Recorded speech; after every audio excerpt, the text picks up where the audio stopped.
ശരിക്കറിഞ്ഞവൻ ദരിദ്രനാണ്, അറിയാത്തവൻ ധനികൻ. അതുകൊണ്ടാണ് ധനികന്റെ ഭക്ഷണാവശിഷ്ടങ്ങൾ എച്ചിൽ കുണിയിൽ നിറയുന്നത്. എച്ചിലുകൾ കഴിച്ചും വയർ നിറയ്ക്കാൻ ശ്രമിക്കുന്ന ധാരാളം ആളുകൾ ഈ ലോകത്തുണ്ട്.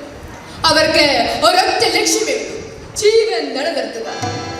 തീന്മേശകൾ സ്വപ്നത്തിൽ പോലും കാണാത്ത ആ ജീവിതങ്ങളെ പത്രപ്രവർത്തകരോ മാധ്യമങ്ങളോ കണ്ടെത്തി വരികയില്ല.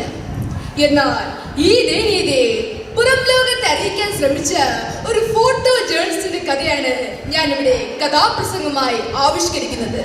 കഥ വിശപ്പ് അഥവാ കഴുകനും കുഞ്ഞും.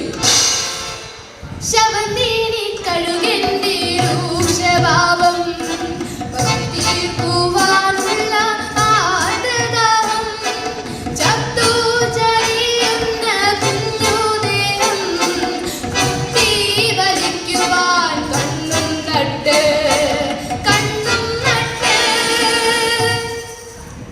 ഈ കഥ നടക്കുന്നത് അങ്ങ് ദക്ഷിണാഫ്രിക്കയിലാണ്.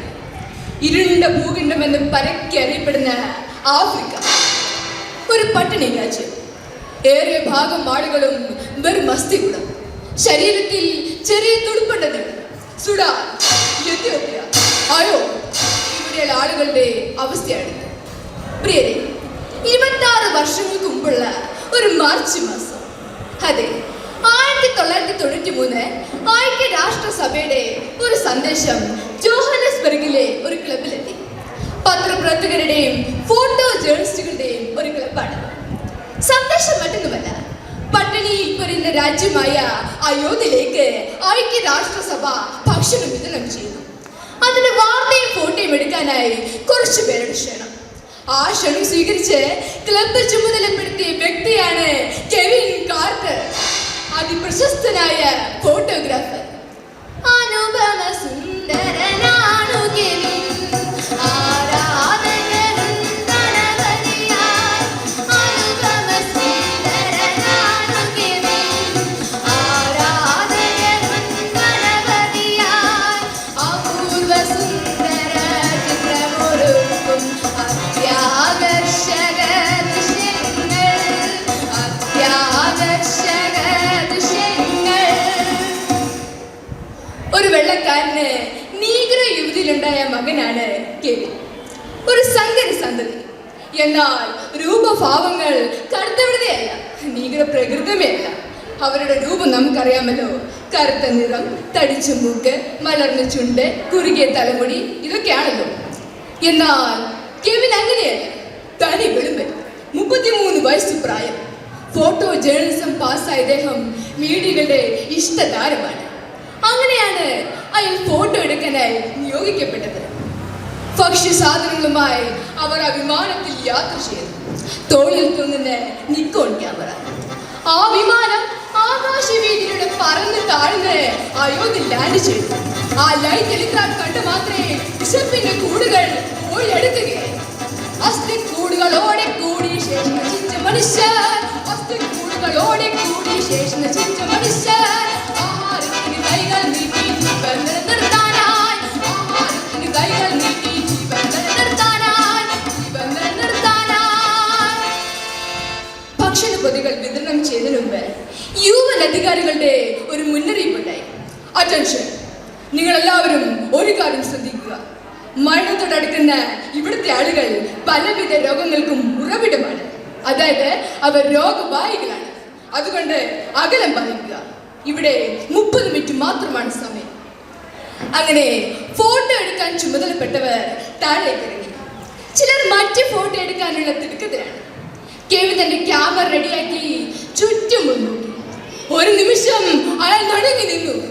അങ്ങകലെ പുല്ലിലായി ഒരു കഴുകൻ തന്റെ നീളൻ പുകകൾ പിളർത്തി ചിറകുകൾ വിരിച്ച് കണ്ണുകൾ തുറപ്പിച്ച് ഒരു ശവം കൊത്തിക്കുന്നതിനുള്ള തിടുക്കത്തിലാണ്. ഒരു കുഞ്ഞിന്റെ ശവം. അയാൾ കുറച്ചുകൂടി മുന്നിലേക്ക് വന്ന് തന്റെ ക്യാമറ സൂം ചെയ്തു. ദൈവമേ, ആ കഴുകിന്റെ അരങ്ങിലുള്ളത് ഒരു ശവമല്ല, പട്ടിണി കൊണ്ട് ഏത് നിമിഷവും മരിക്കാവുന്ന ഒരു പിഞ്ചു കുഞ്ഞാണിത്. നഗ്നയായ ഒരു പെൺകുഞ്ഞ്, ഹസ്തികൾ എണ്ണി പെറുക്കാവുന്ന വിധത്തിൽ പുല്ലിൽ മുഖം മൂടി അവസാന ശ്വാസത്തിന് വേണ്ടിയുള്ള കിടപ്പിലാണത്. ഓ ജീസസ്, മരണകാരങ്ങൾ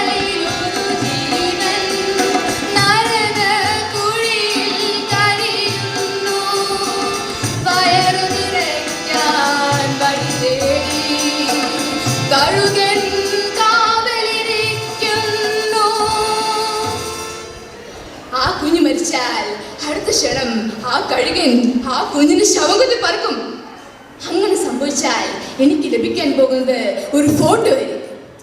നിമിഷങ്ങൾ കെവിൻ ശ്വാസമടക്കി. 20 മിനിറ്റ് സമയമായി. പക്ഷേ ആ കുഞ്ഞ് മരിച്ചില്ല. ആ കഴുകൻ ആ കുഞ്ഞിന്റെ ശവകുത്തി പറഞ്ഞില്ല. പിന്നെ വൈകാതെ അയാൾ കുറച്ചുകൂടി മുന്നിലേക്ക് വന്ന് ആ കഴുകനും കുഞ്ഞും അടുത്തടുത്തായ ചിത്രങ്ങൾ തന്റെ ക്യാമറയിൽ പകർത്തി. വ്യത്യസ്ത ഭാവങ്ങളുള്ള 10ഓളം ചിത്രങ്ങൾ. പെട്ടെന്ന് തന്നെ എയർക്രാഫ്റ്റ് അനൗൺസ്മെന്റ് മുഴങ്ങി. മടക്കത്തിലുള്ള സന്ദേശം. അയാൾ ആ കഴുകനെ ആട്ടി പഴിച്ച് തിരികെ നടന്നു. പക്ഷേ ആ കുഞ്ഞിനെ രക്ഷിക്കാൻ കഴിഞ്ഞില്ല. കാരണം അധികാരികളുടെ വിലക്ക്. ഈ ദയനീയതയെ പുറം ലോകത്ത് അറിയിക്കണമെന്ന് ഉറച്ച തീരുമാനത്തോടു കൂടി അയാൾ യാത്രയായി. 2 ദിവസം കഴിഞ്ഞപ്പോൾ പത്രത്തിലൊരു വാർത്ത. ന്യൂയോർക്ക് ടൈംസിൽ ആ ചിത്രം അച്ചടിച്ചു വന്നിരിക്കുന്നു. കഴുകനും കുഞ്ഞും. ഒരു നാടിന്റെ പട്ടിണി അറിയിക്കുന്ന ചിത്രം. താൻ നൽകിയ സത്യസന്ധമായ വാർത്ത. വിശന്നു വലയും ഈ രാജ്യം പട്ടിണി മാത്രം കൂട്ടായി. വെള്ളത്താവാലികളുടെ ഭരണം അടിമകൾ അനവധി തീർത്തു. ഇവിടെ അടിമകൾ അനവധി തീർത്തു. വാർത്ത പ്രചരിച്ചതോടെ പത്രസ്ഥാപനങ്ങളിലേക്ക് ഫോൺ കോളുകളുടെയും കത്തുകളുടെയും പ്രവാഹം. Yes, New York times reception. മറ തലക്കിൽ നിന്ന് ഒരു ചോദ്യം. ആ കുഞ്ഞ് മരിച്ചോ അതോ കഴുകൻ നിന്നോ? ഇല്ല, ആ കുഞ്ഞിനെ പറ്റി ഒരു വിവരമില്ല. ഇതിനോടകം തന്നെ ആ ഫോട്ടോഗ്രാഫർ പ്രശസ്തിയുടെ കൊടുമുടിയിലേക്ക് എത്തിക്കഴിഞ്ഞിരുന്നു. എന്നാൽ ഈ പ്രശസ്തി കൂടെയുള്ളവർക്കോ വിമർശകർക്കോ സഹിച്ചില്ല. പ്രതിഷേധങ്ങളുയർന്നു, വിമർശനങ്ങളുയർന്നു, പ്രതിഷേധങ്ങളുയർന്നു, വിമർശനങ്ങളുയർന്നു. ലോകം മുഴുവൻ വിളിച്ചുകൂവി സന്തത സഹചാരികളും, ലോകം മുഴുവൻ വിളിച്ചുകൂവി സന്തത സഹചാരികളും, സന്തത സഹചാരികളും. ചുറ്റും ശരപ്രവാഹം. അതിലും ഭയാനകമായിരുന്നു അയാളുടെ ഭാര്യയുടെ അക്ഷരം. മിസ്റ്റർ കെവിൻ, നിങ്ങളും മൊത്തം ജീവിതത്തിൽ ഞാനില്ല. ലോകം വെറുക്കുന്ന മനുഷ്യനാണ് നിങ്ങൾ. മനുഷ്യത്വം തീരെയില്ലാത്തവൻ, ദുഷ്ടൻ, നീചൻ, ക്രൂരൻ.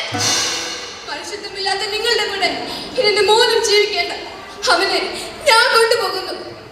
തന്റെ ഭാര്യയുടെ സംഹാര രൂപം കണ്ട് കെവിൻ നിശ്ചലനായിരുന്നു.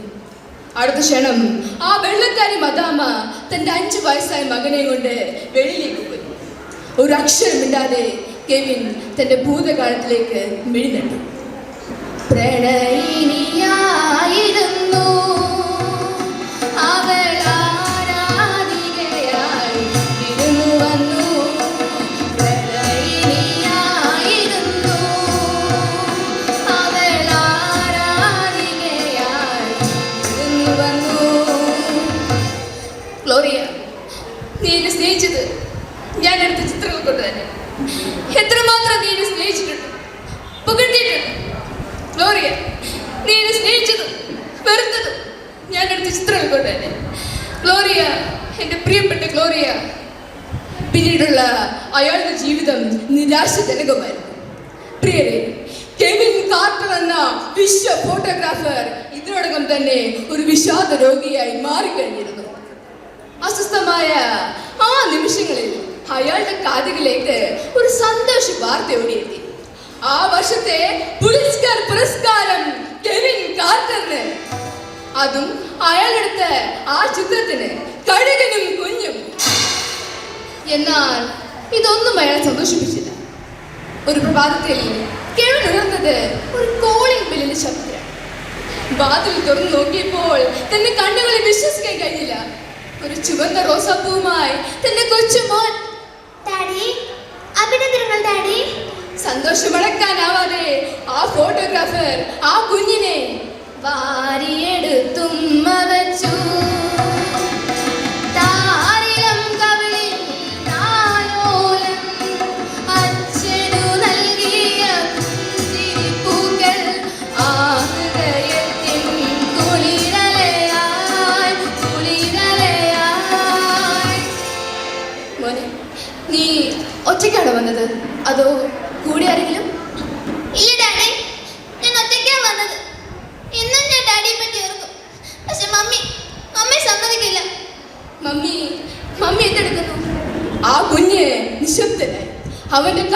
നിന്ന് കണ്ണീരുകൾ പൊഴിഞ്ഞു. മമ്മിയുടെ വിവാഹം കഴിഞ്ഞു ഡാഡി. ഒരിടത്തെയായിരുന്നു ആ വാർത്ത. പിന്നീട് അങ്ങോട്ട് അയാൾക്കൊന്നിലും ഒരു ശ്രദ്ധയില്ലായിരുന്നു. അലസത, മൂകത, ചിലപ്പോൾ പൊട്ടിക്കരയും, ഒപ്പം ആ കൊച്ചുപോലും. ഒരു പ്രഭാതത്തിൽ കെവിന്റെ മകന് നല്ല ഭക്ഷണം നൽകി, നല്ല വസ്ത്രം അണിയിച്ച് അവനെയും കാലിരുത്തി ആ കാർ തന്റെ ഭാര്യ താമസിക്കുന്ന വീട്ടുപടിക്കൽ വന്നു നിർത്തി. ഡാഡി എന്താ ഇവിടെ? മോനെ, നീ ഇവിടെ ഇറങ്ങണം. എന്തിന്? ഡാഡി ഒരു യാത്ര പോകുന്നു. എന്റെ മമ്മിക്ക് മോനാണല്ല. അങ്ങനെ ഡാഡി ആ കുഞ്ഞിനെ വെളിയിലിറങ്ങി. ഭാര്യയെ ഒന്ന് കാണാനോ മകനെ തന്റെ അമ്മ ഏൽപ്പിക്കാനോ കെവിൻ കൂട്ടാക്കാതെ ആ കാർ തന്റെ ജന്മഗ്രാമത്തിൽ ലക്ഷ്യമാക്കി പോയി. അവിടെ ഒരു വിജനമായ ഇടത്ത് ആ വണ്ടി നിർത്തി. രാത്രി, നക്ഷത്രങ്ങളില്ലാത്ത രാത്രി. തുടർന്നുള്ള 4 ദിവസം ആ കാർ അവിടെ തന്നെ കിടന്നു. ആരും അത്ര കണ്ട് ശ്രദ്ധിച്ചില്ല. എന്നാൽ ചോള വയലിൽ പണിക്ക് പോകുന്ന കർഷക നീക്കോകൾ അതിനരികിൽ മൂക്ക് പൊത്തി നിന്നു. ഒന്ന് നിന്നാട്ടെ, കുറച്ച് നാളായല്ലേ ഈ വണ്ടി ഇവിടെ കിടക്കുന്നു. ഇതിൽ നിന്ന് വല്ലാത്തൊരു ഗന്ധം വരുന്നില്ലേ? അവർ ആ കാറിന്റെ ഡോർ തുറന്നു നോക്കിയപ്പോൾ തടിച്ചു വീർത്ത് അഴുകിയ ഒരു ശവം. ആ ഫോട്ടോഗ്രാഫർ ആത്മഹത്യ ചെയ്തിരിക്കുന്നു. കാറിന്റെ എക്സോസ് പൈപ്പ് തുറന്ന് മറ്റൊരു പൈപ്പുമായി കൂട്ടിച്ചേർത്ത് കാർബൺ മോണോക്സൈഡ് ശ്വസിച്ച് തന്റെ ജീവിതത്തിന് അന്ത്യം വരുന്നു. പട്ടിണിയിൽ പിടഞ്ഞ ഒരു കുഞ്ഞിന്റെ ജീവൻ രക്ഷിക്കാൻ കഴിയാത്തതിന്റെ കുറ്റബോധമാണ് അയാളെ ആത്മഹത്യക്ക് പ്രേരിപ്പിച്ചത്. കാലം കറുത്തൊരു ചേല പുതപ്പിച്ച് വികൃതമാക്കുന്നു പ്രപഞ്ച സത്യങ്ങളെ. കർമ്മമാർഗത്തിന്റെ ജീവൻ നേടുവാൻ മുൾമുടി നേടുന്നു കാലവും ലോകവും. പ്രിയരെ, പ്രതിഷേധങ്ങൾ ഏറെ ഉണ്ടാക്കിയ ആ ചിത്രം ലോക രാഷ്ട്രങ്ങളുടെ ചർച്ചകൾക്ക് വിധേയമായി. അവിടെ ഭക്ഷണവും സഹായവും എത്തി. ദക്ഷിണാഫ്രിക്കയുടെ പട്ടിണി മാറ്റിയ ചിത്രമായി അതിനെ വിശേഷിക്കപ്പെട്ടു. എന്നാൽ ഇതൊന്നും അറിയാതെ ആ ഫോട്ടോഗ്രാഫർ കാലയവനികൾക്കുള്ളിൽ മറഞ്ഞു കഴിഞ്ഞിരുന്നു. വിശപ്പിന്റെ കരച്ചിൽ പുറം ലോകത്തറിയിക്കുവാൻ നിങ്ങളുടെ കണ്ണുകളും ജാഗ്രതയോടെ തുറന്നിരിക്കട്ടെ. ശാസ്ത്ര സാങ്കേതിക വിദ്യകൾ എത്ര വികസിച്ചാലും ടോണിക്കുകൾ കൊണ്ടോ ടാബ്ലറ്റുകൾ കൊണ്ടോ വിശപ്പിനെ മാറ്റാൻ കഴിയില്ല. അതിന് ആഹാരം തന്നെ വേണം. അതുണ്ടാക്കേണ്ട ബാധ്യത, നൽകേണ്ട ചുമതല, എത്തിച്ചേരേണ്ട കലകളേത്. പല കാരണങ്ങളാലും ലോകം നേരിടാൻ പോകുന്ന വലിയ പ്രതിസന്ധിയാണ് വിശപ്പ്. വിശപ്പ് വിശപ്പ് വിശപ്പിന് മുന്നിൽ ആരും മണ്ണിനല്ല. ഈ കഥ ഇവിടെ പൂർണ്ണമാകുന്നു. നന്ദി.